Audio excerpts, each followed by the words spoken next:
lot on building your self-esteem. My chapter in particular talks about taking a self-inventory, so looking down within yourself and seeing what's good and what's opportunistic.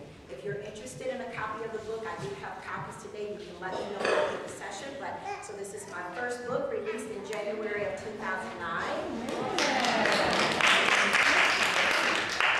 On the opposite side, you're going to find a brochure that looks like this. This brochure will tell you all about me, or it'll tell you enough about me.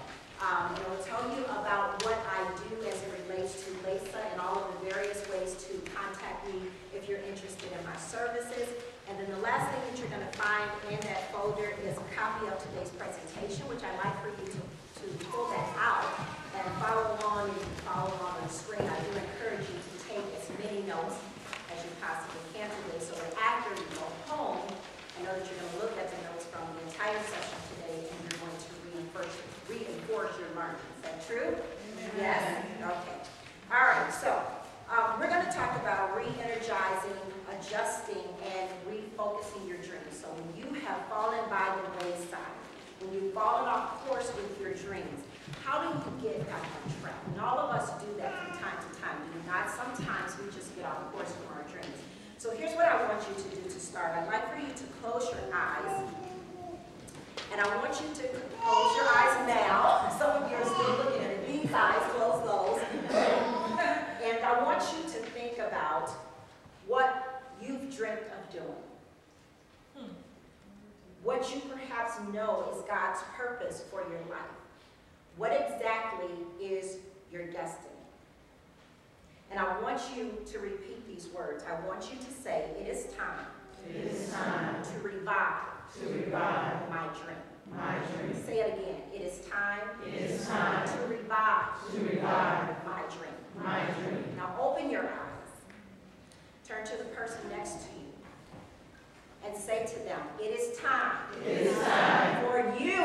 For you to revive. To revive your dream. Your dream. Okay, very good. All right, let's jump into the presentation. Okay, so the first thing that we want to do is we want to define what exactly is a dream. So Wikipedia, which is a great online source for dictionary words, says that dreams are a succession of images and thoughts and emotions, and they all come together in our mind to form this dream, and that typically happens while we are sleeping. And we do dream a lot while we're sleeping. It's that not oftentimes we may be dreaming about where it is we are looking to go in life, all right? Taking that to a more spiritual level, I say that dreams are a non-inclusive manner, and I say non-inclusive because it is not the only way, or not all-inclusive, it is not the only way that God can reveal to us where it is He wants us to go. It's just one of the ways He can get to us, okay?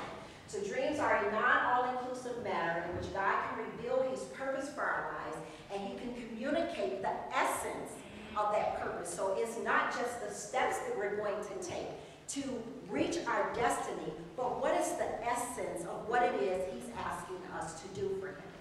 And I believe that God can do that whether we are asleep or we're awake, whether we are aware or incoherent. It really doesn't matter if you're in a coma. I believe that God can reveal to you what it is He wants to do with your life. And then I also believe this. I believe that God can do it whether you are progressing in your life or whether you are stagnated. If you are in that place where you are not sure where it is you want to go, can God not talk to us still during those times, even when we are stagnated? As a matter of fact, it's a great time for Him to talk to us because we're still. Okay? Does that make sense? Okay. All right, so let's talk about then the smear. And these are some things that you need to be aware of. First of all, your dreams are not some vapor in a bottle that's just going to poof to the top. Okay? All right. God is not vague. Do we know that? God is not a vague God. Okay? And His purpose has both destiny with density. So there's some substance there to what He's asking us to do. And then God's destiny for your life, His purpose for your life, it can't be contained within the walls of your limited thinking, of my limited thinking, because God is just that big. We cannot fathom all that He has for us. We can't fathom all that's involved in that purpose for our lives. All right, who remembers this lady? You remember Jeannie? Okay. Who can stand up and show us what Jeannie did when she wanted to bring something into fruition?